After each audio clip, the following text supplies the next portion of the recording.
We all know Amber is going to kick some butt. So there you go, Amber. All right. Okay, the one and only Amber K. Amber Bride is a certified peer support specialist, community leader, and advocate in long-term recovery.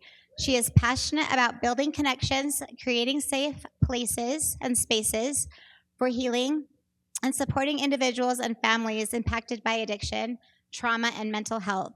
Through her work, she empowers others to discover their own strength, embrace hope, and step into the life of recovery and purpose. Please welcome Amber.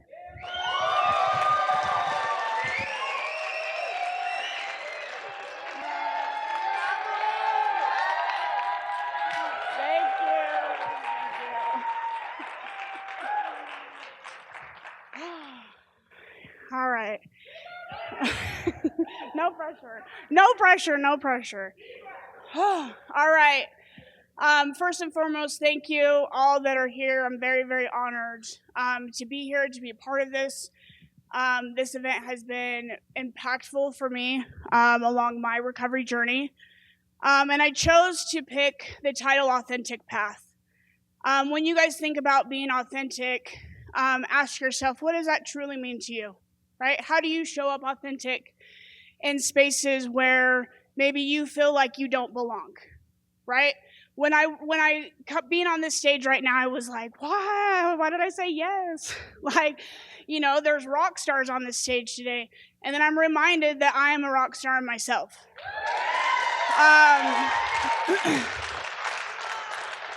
And it took a lot of work. It took a lot of work for me to get here. My conditioning started very young. At the age of 4, my parents decided that they no longer wanted to be my parents. They asked Grandma to babysit and never came back.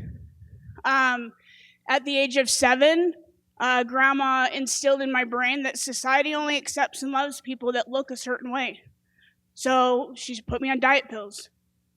I was very conditioned that the level of love that you received was based on how you looked, the house you had, the cars you drove, your society's standard, and if you didn't have that, you were nothing.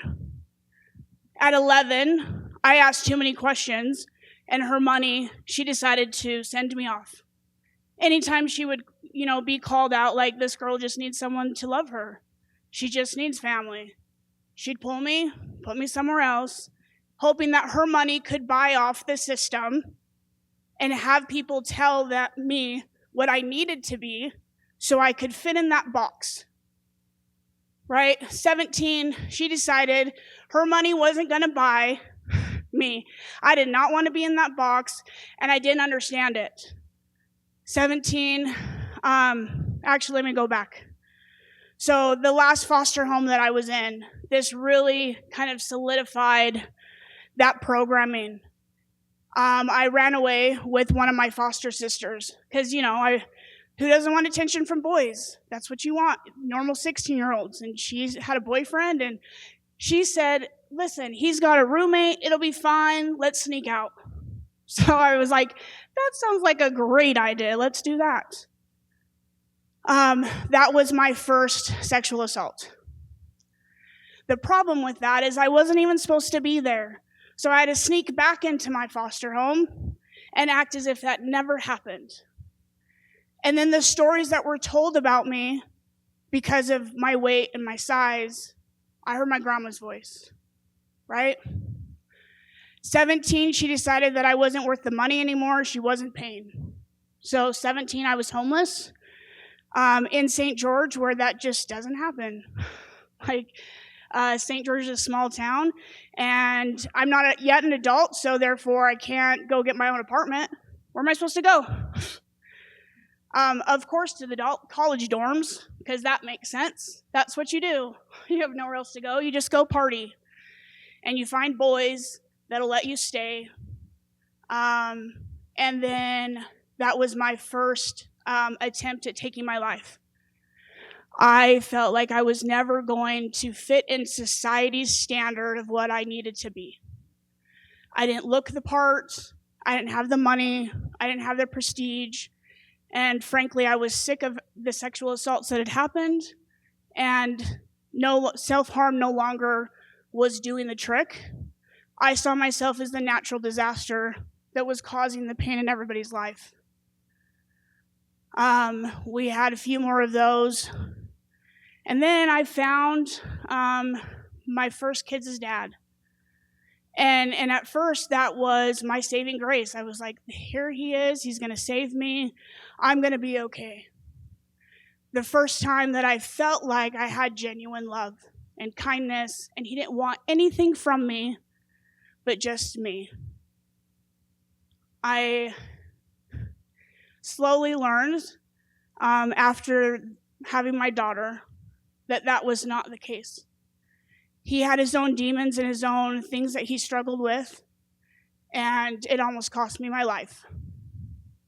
I found out I was pregnant with my oldest son, and I had my daughter, and I knew that I needed to save their lives, and that meant that I needed to walk away. Walking away meant that I had nothing. I had a suitcase and my daughter's stuff.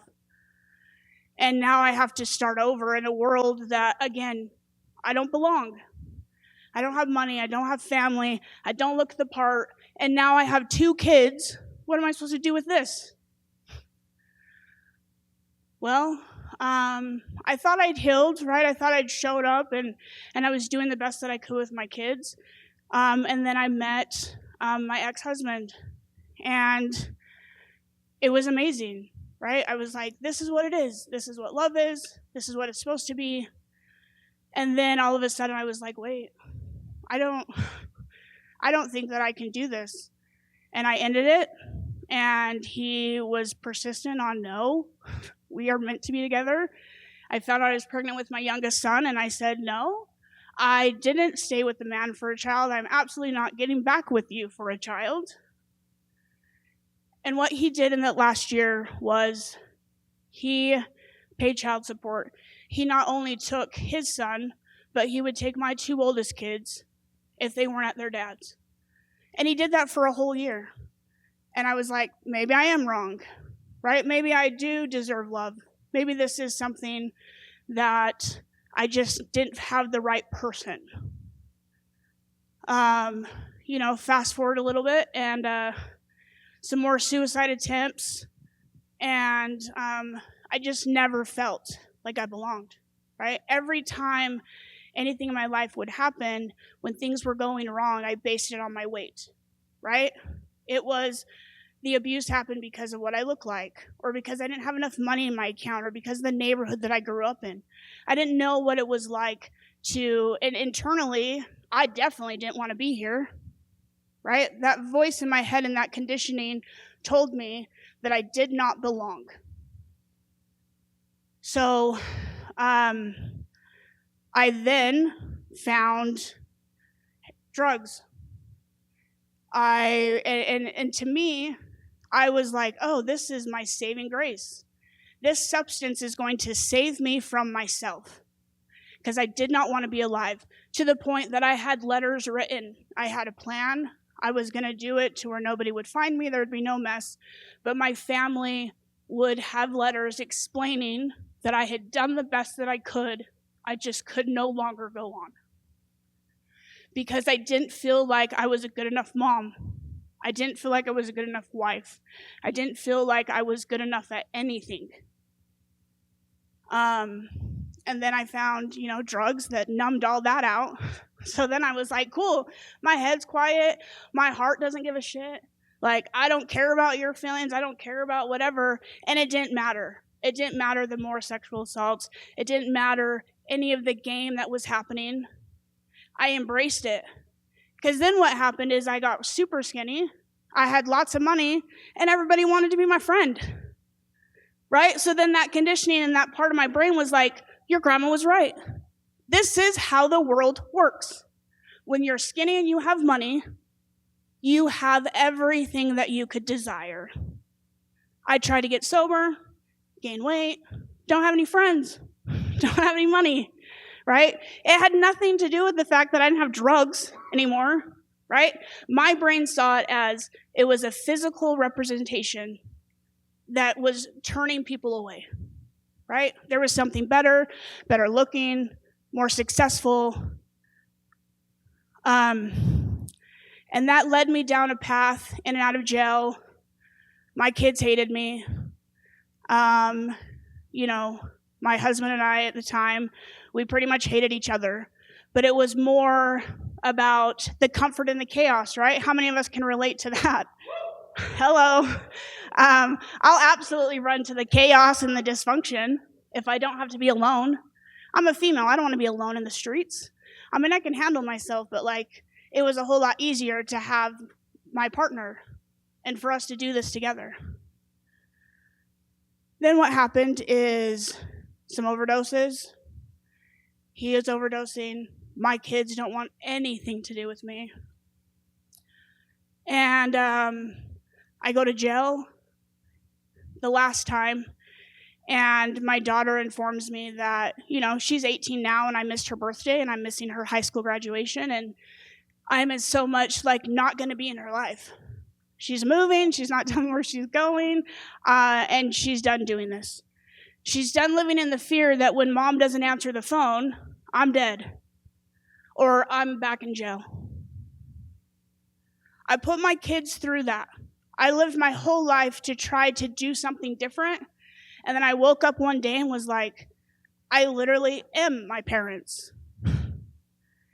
I have made my children feel like they are not enough, and they're not good enough, and they don't belong, because I want to chase boys and money and drugs, because I don't know who the hell I am if I don't look a certain way. So the last time I went to jail and hearing that, I was like, I don't know who you think you're talking to, ma'am. I'm still your mom. And also, there's truth. I deserved every single word of that and every single pain that I sat with. So I decided that, okay, maybe I should go to treatment. I decided to come up north to treatment and remove myself from everything, my kids, my family, everything that I knew. And let me tell you, treatment was not easy. I thought I was going to go and it was going to be fine. No, it was not. It was a lot of work. And I had a therapist who said, I sat and argued with her for an hour, right? She was like, your perception is not reality. And I said, yes, it is, right? And I had all these examples of anytime anything bad happened in my life, it was because I didn't have money in the bank and I was overweight. That was the lens that I was looking through was based on my perception of my reality based on my conditioning as a child. And she said, are you willing for me to challenge that belief system? And I said, I mean, sure, you're the therapist. You must know what you're talking about. Bratty and all, of course, because I still had an attitude. I knew it all. And instead what happened was she let me hold on to her belief in me and how she saw me until I could love myself. I absolutely had so much hatred for myself. I couldn't look at myself in the mirror. I couldn't face my kids. I didn't think that I deserved them. I didn't think that I deserved a relationship with my ex-husband or my baby's dad, and that the rest of my family was better off. I went into treatment thinking, fine, I'll do whatever they ask me to do. It's not going to work for me. I've been doing this too long. I am the problem. But I'm going to do this so I can tell you that it didn't work, and I can go back to what I know, and I can just be done with this. Once and for all, be done. What's happened now is on my journey of recovery, I have learned for myself what authentic means to me. Authentic to me means that I get to show up and I get to do scary things. I get to stand in front of all of you and I get to air out all of my ugly parts that I don't publicly speak on. Right? When you talk about the game and you talk about those things, that's not something that you talk about. Up until this point, up until today, my story has been I'm a female that used drugs and was homeless and in the game and all the things that go with it. The reality is I am a sexual assault survivor. I am a survivor of domestic violence. I am a survivor of self-harm. I am a survivor of eating disorders.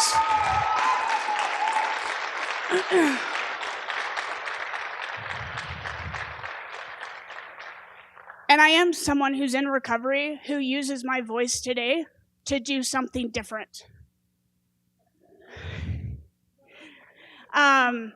I do something different, and I get to show up and I get to help people find their voice. As far as I'm concerned, I don't care how you recover, please just stop dying.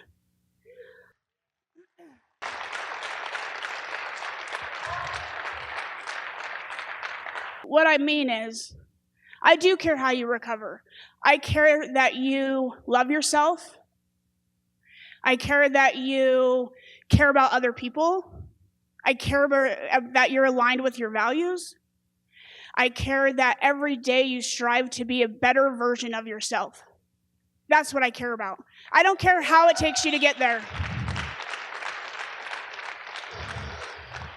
So I'll end with this. I got the warning, so I didn't know I could speak that long and not be nervous, so thank you all. Thank you. But if you didn't, if the only thing you take away from my speech today is this: you are loved, you are worthy, you are deserving. I love you. I see you. And I promise you, if I can do this and I can show up in a different way and I can own and lean into my fear and I can put a voice to the fact that, like, I'm not always okay, right? I'm absolutely not okay. But I get to say that today, and I get to be surrounded by a whole community of people that says, Amber, we got you, we love you. Thank you.